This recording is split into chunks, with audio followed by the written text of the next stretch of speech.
جیسے خود حضرت ابراہیم علیہ الصلوۃ والسلام نے قرآن کریم میں اللہ تبارک و تعالیٰ سے درخواست کی کہ ربی ارینی کیف تحیی الموتیٰ، اے میرے رب مجھے دکھائیے آپ مردوں کو زندہ کیسے کرتے ہیں۔ اب پیغمبر سوال کر رہا ہے تو اللہ نے کہا اولم تؤمن، کیا تجھے یقین نہیں ہے کہ میں زندہ کر سکتا ہوں؟ تمہیں بس ایمان رکھنا چاہیے، تمہیں یقین نہیں کہ میں زندہ کر سکتا ہوں۔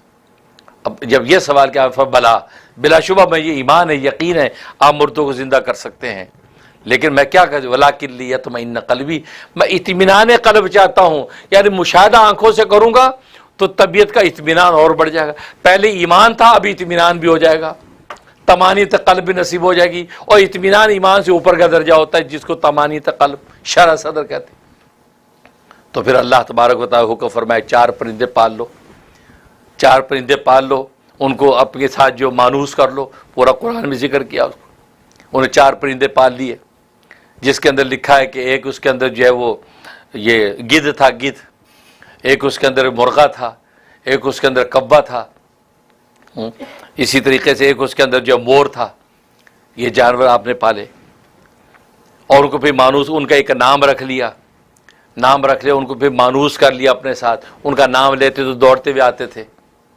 تو جب اچھی طرح یہ مانوس ہو گئے، اب اللہ تبارک و تعالیٰ حکم فرمایا کہ ان کو ذبح کرو، ذبح کر کے ان کا قیمہ کر دو، اور ایک دوسرے کے ساتھ ان کا قیمہ مکس کر دو، مکس کر کے پھر 4 ڈھیریاں بناؤ، ایک چٹان پہ، ایک دوسری پہ، تیسری چوتھی پہ چٹانوں پہ رکھ دو۔ پھر ان کا جو اصل نام سے پکارتے تو وہ نام لے کے بلاؤ اس کو۔ تو جو جانور بلاؤ گے اس کی ہڈیاں، اس کے پار، اس کا گوشت کیسے آپس میں جڑے گا اور کیسے زندہ ہو کے آئے گا، مشاہدہ آنکھوں سے کرو گے۔ یہ نظارہ قرآن نے اس کو ذکر کیا، تو انہوں نے وہی کیا، جب رکھ دیا اس کے جب نام لیا اس کا، تو اسی پر اڑتے ہوئے آ رہے ہیں، ہڈیاں اڑتی ہوئی آ رہی ہیں، پنجے اڑتے آ رہے ہیں، گوشت اڑتا آ رہا ہے، وہ آپس میں مکس ہو گیا، پورا پرندہ زندہ سلامت ہو کر دوڑا ہوا آ گیا۔